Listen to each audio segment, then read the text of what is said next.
Hi everyone, I'm Carol Keller, Independent Stampin' Up demonstrator from Illinois in the United States, and I'm coming to you today as part of our Global SU Vlog Hop, where you will see videos from demonstrators from around the world.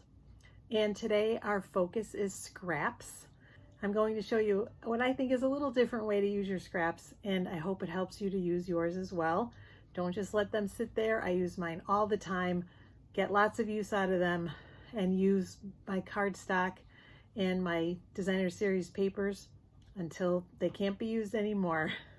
So I'm going to turn my camera around so that we can get started. Here is the card that I designed for today. And again, it is using scraps for everything. I like to save all sizes of scraps basically, because I use even the smallest ones with my punches. Especially I use them a lot.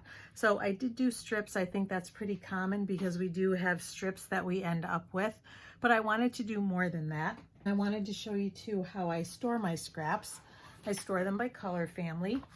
This is my scraps of in colors. Some of them I have out ready to go to show you, but I save even small ones, because sometimes I can get little flowers or leaves or something out of the corners. So I do save pretty small scraps, even though the ones in here look kind of large. But I will show you some of them as we get going here. So I'm starting with just a polished pink card base.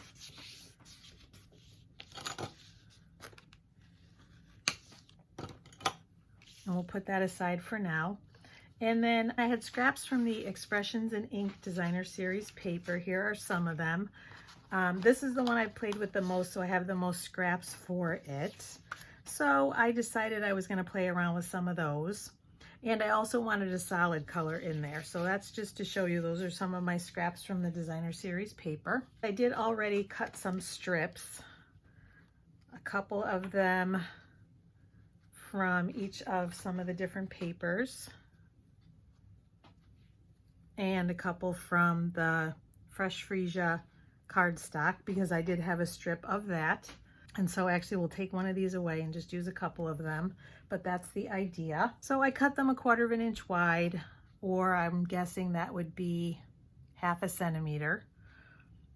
I started with wider ones and I thought they were too wide because I just wanted to give a little backdrop. I had them at 1/2 inch and I thought that was too wide.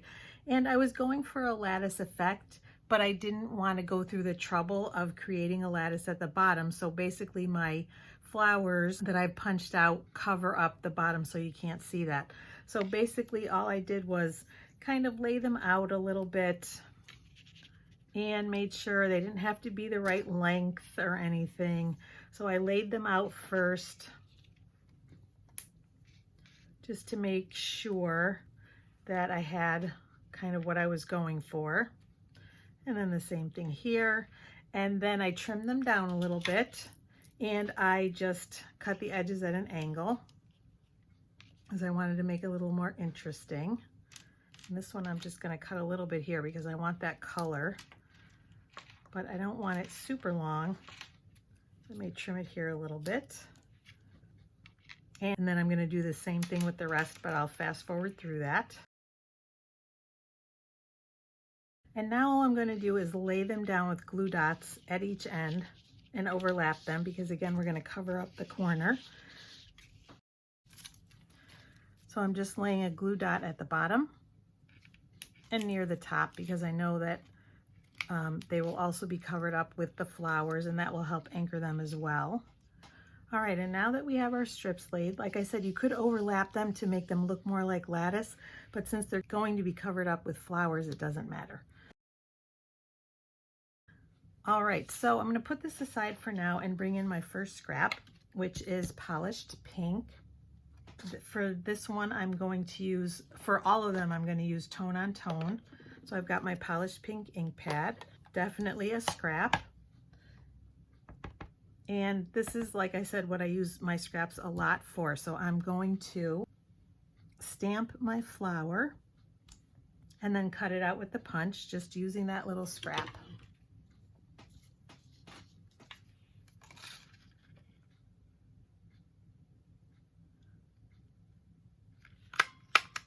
And there's just a little bit of waste from those little flying pieces.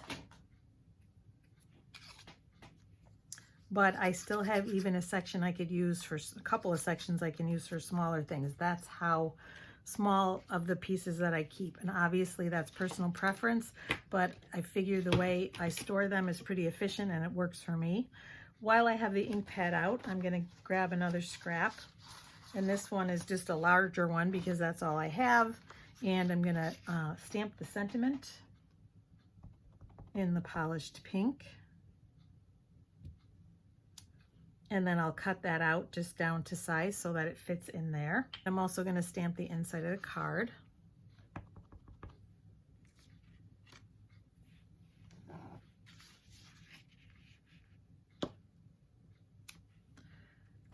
And I'm going to bring in that flower stamp again, just for tone on tone look for the inside.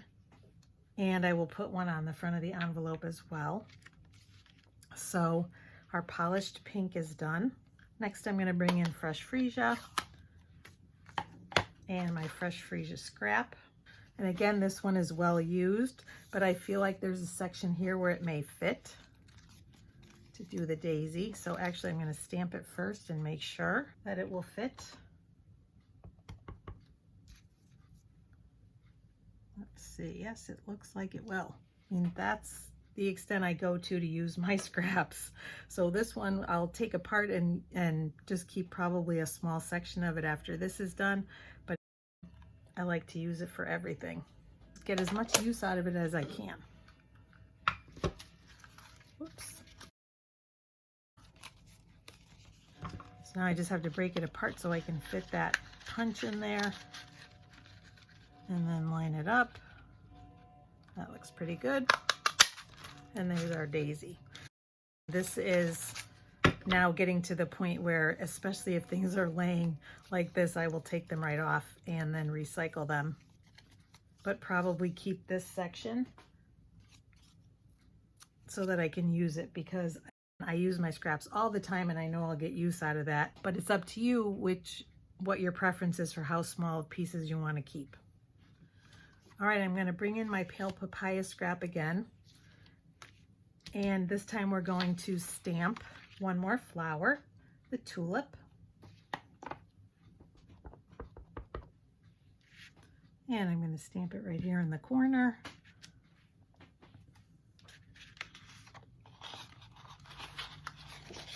And punch it out.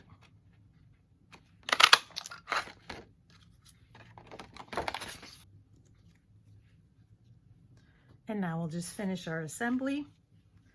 So for the tulip, I'm using my Stampin' Seal.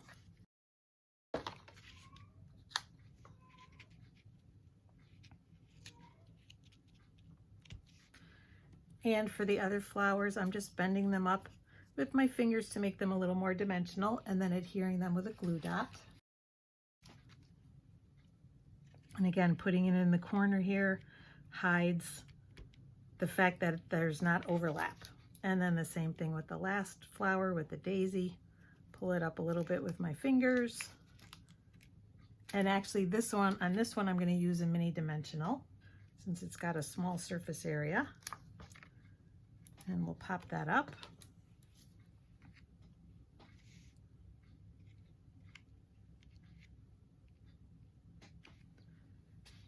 And then we do have another, I punched out the leaves with the soft succulent from that flowers and leaves punch.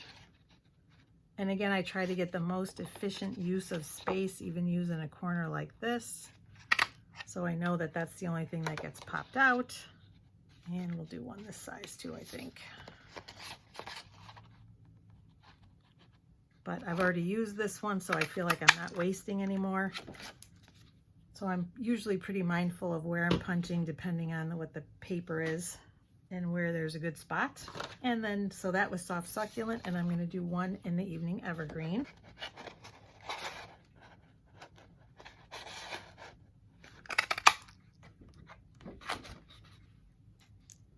Oops.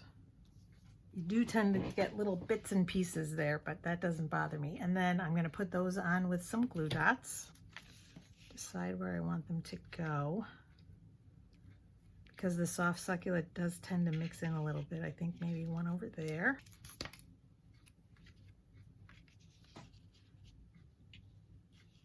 Maybe here.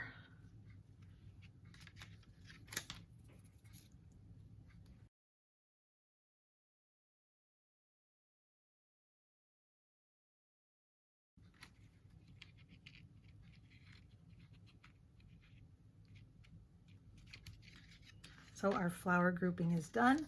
And then I just have one last punch. Actually, I have 2 punches left, but the next one I'm using the Everyday Label punch, which I'm going to bring in that scrap of fresh freesia again.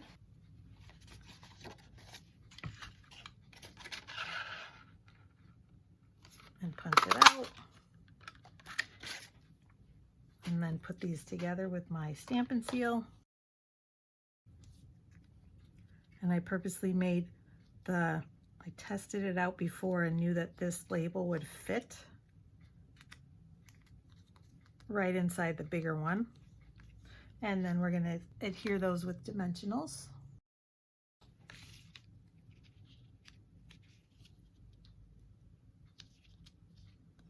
And then last but not least, I have the Dragonfly punch, and I'm going to bring back my pattern paper, and I used the side with the gold leafing in it. I think maybe I'll do it this way. I want to take advantage and get some gold in there to give that dragonfly some interest. So again, even a strip that's only this wide can be used to punch out something that you can include on your card. Same thing as I did with the flowers. I'm going to bend the wings up a little bit and put a glue dot underneath and adhere hem, I think this time over here.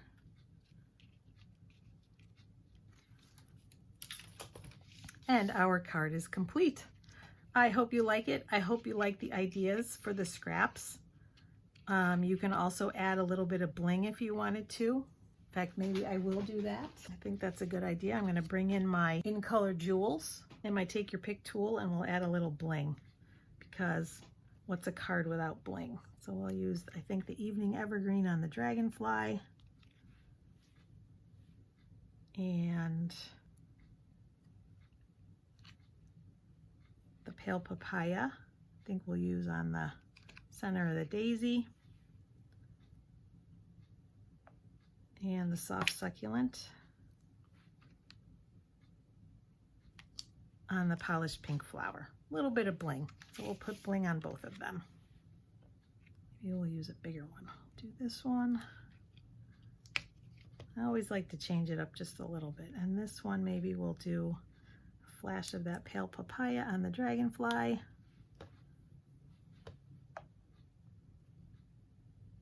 And the Fresh Freesia on the Polished Pink Flower. All right, and there we have it. There are our cards for today. I hope you are enjoying our vlog hop. Remember to go to the description and click on the link to go to the next video. Please also like and definitely comment on the videos. We love to have your feedback. And if you like what you see, please also like and subscribe to our channels. If you click on the bell, you'll be notified when we post new videos.